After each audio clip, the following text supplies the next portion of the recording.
సముద్ర మార్గంలో విమాన మార్గాల్లో దేశం మొత్తం విదేశాలకు కూడా మనం పంపించే అవకాశాలు ఉంటాయి. అదే సమయంలో ప్రతి రైతుకు హామీ ఇచ్చాను. అన్నదాత సుఖీభవ 20,000 రూపాయలు ఇస్తానని చెప్పాం.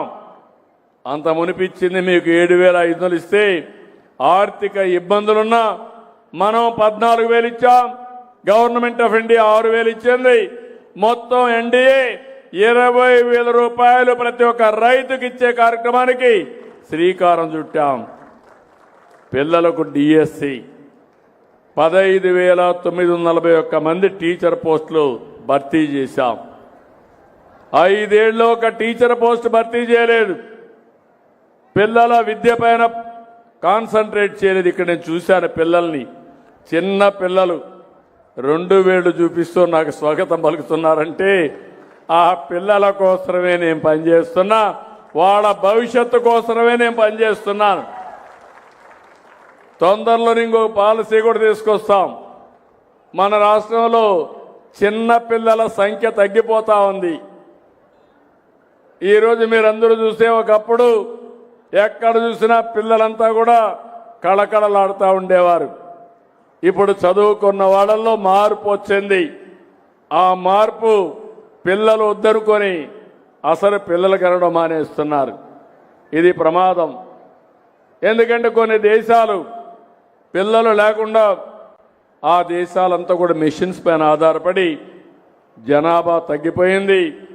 సంపద ఉన్నా కూడా దాన్ని ఉపయోగించుకునే శక్తి లేకుండా పోయే పరిస్థితికి వచ్చాయి. భారతదేశం సంపద జనాభా ఉత్తర భారతదేశంలో చాలా వరకు జనాభా పెరుగుతూనే ఉంది ప్రస్తుతం. కానీ దక్షిణ భారతదేశంలో జనాభా తగ్గిపోతూ ఉంది. నేనే కుటుంబ నియంత్రణ తెచ్చాను. మళ్ళీ ఈరోజు విజ్ఞప్తి చేస్తున్నా, ప్రతి ఒక్క కుటుంబంలో యంగ్స్టర్స్ అందరూ 2 కానీ 3 పిల్లలు ఉండే విధంగా జాగ్రత్త తీసుకుంటేనే భవిష్యత్తు ఉంటుంది. ఆ పిల్లల్ని ఏ విధంగా పెంచాలి, భవిష్యత్తు రావాలి, దానికి ప్రభుత్వం కూడా పూర్తిగా సహకరిస్తాం. ఉద్యోగాలు కల్పిస్తాం, మంచి చదువు కల్పిస్తాం, ఎలాంటి అనారోగ్య సమస్యలు లేకుండా చూస్తాం, పరిశ్రమలకు ప్రాధాన్యత ఇస్తాం. ఇవన్నీ కూడా చేస్తామని చెప్పి నేను మీకు తెలియజేస్తున్నా.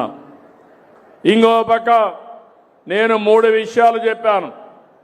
ఒకటి, సూపర్ 6 సూపర్ హిట్ చేస్తామని. 2, అభివృద్ధికి పరుగులెత్తిస్తానని ఆ రోజు హామీ ఇచ్చాను.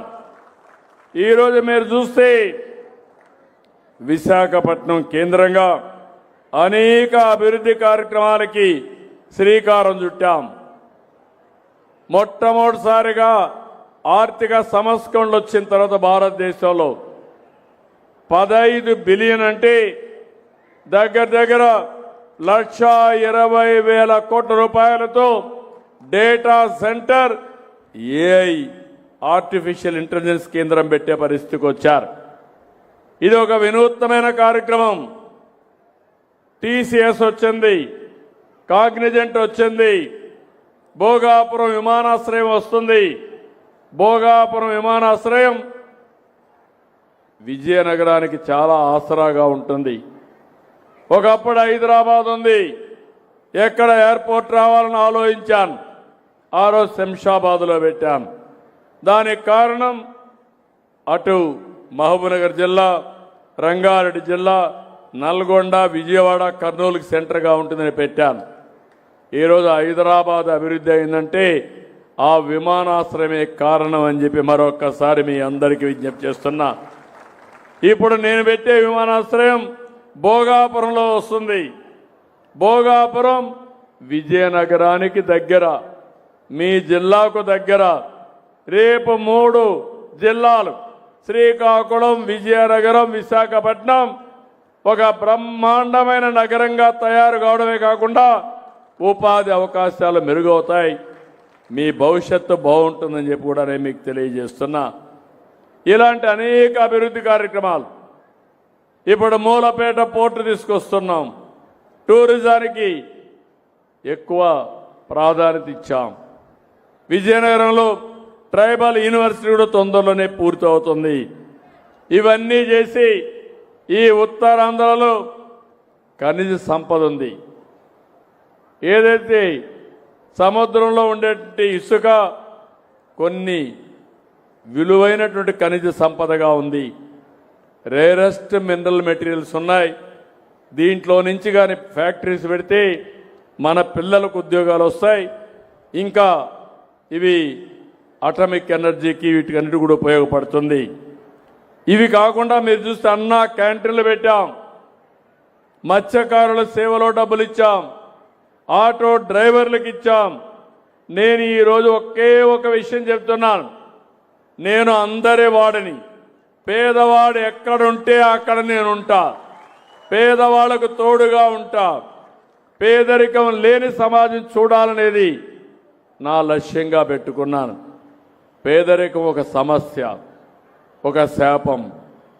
అలాంటి పేదవాళ్ళని పేదరికం నుంచి పైకి తీసుకొచ్చి ఆర్థిక అసమానతలు తగ్గించే బాధ్యత తీసుకోవాలి.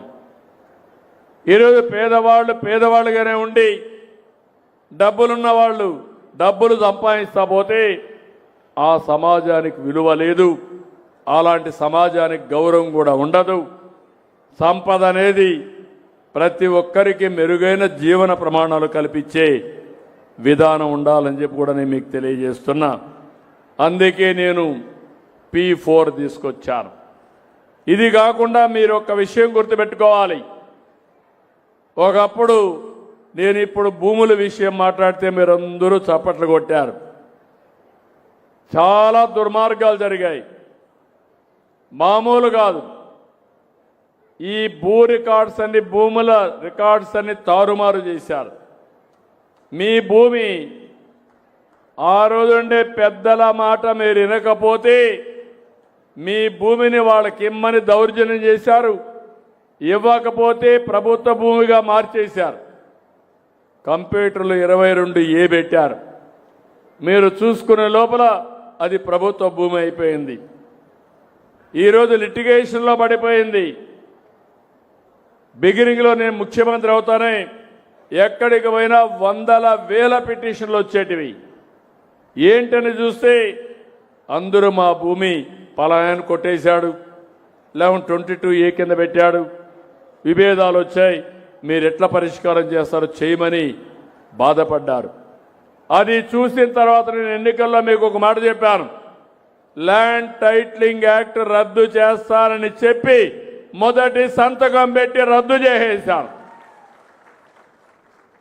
మళ్ళీ మీకంతా సర్వే చేస్తున్నాను.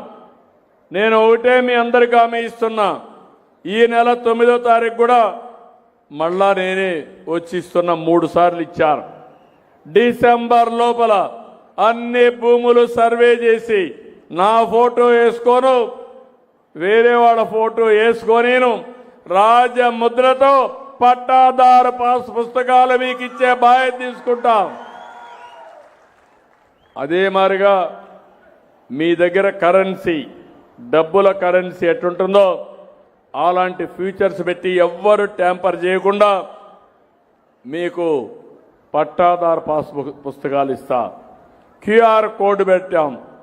ఆ QR కోడ్ వల్ల ఎప్పటికప్పుడు మీ భూమి ఒకసారి మీరు చూసుకోవచ్చు. మీ సర్వే నెంబర్, సబ్ డివిజన్ ఏంటి, LLM అవన్నీ కూడా అందులో ఉంటాయి. మీకు 4 సర్వే నెంబర్లో 10 దగ్గర భూమి ఉంటే ఆ డీటెయిల్స్ అన్నీ ఉంటాయి. ఎవరైనా మీకు తెలియకుండా భూమిని మార్చేసి ఎప్పుడు కావాలంటే అప్పుడు చూసుకునే ఏర్పాటు చేస్తా. రెండవది, రికార్డ్స్ అన్నీ బ్లాక్ చైన్ టెక్నాలజీలో పెడతాను. ఎవ్వరు కూడా ట్యాంపర్ చేయని విధానానికి శ్రీకారం చుట్టాను. ఒకవేళ ఎవరైనా ట్యాంపర్ చేస్తే ఎవరు చేశారో కనుక్కొని వాళ్ళని కఠినంగా శిక్షించే వ్యవస్థకు శ్రీకారం చుట్టాను. ఇంకెక్కడ ఎవరైనా భూములు జోలుకొస్తే మీరు బయట ఉండరు, జైల్లో ఉంటారు. గుర్తుపెట్టుకోమని హెచ్చరిస్తున్న. తప్పులు చేసిన వాడు జైల్లోనే ఉంటాడు. ఇంకొక పక్క నేను సుపరిపాలన మీకు అందరికీ చెప్పాను. ఈరోజు సుపరిపాలన మీ దగ్గర అందరి దగ్గర సెల్ ఫోన్ ఉన్నాయి.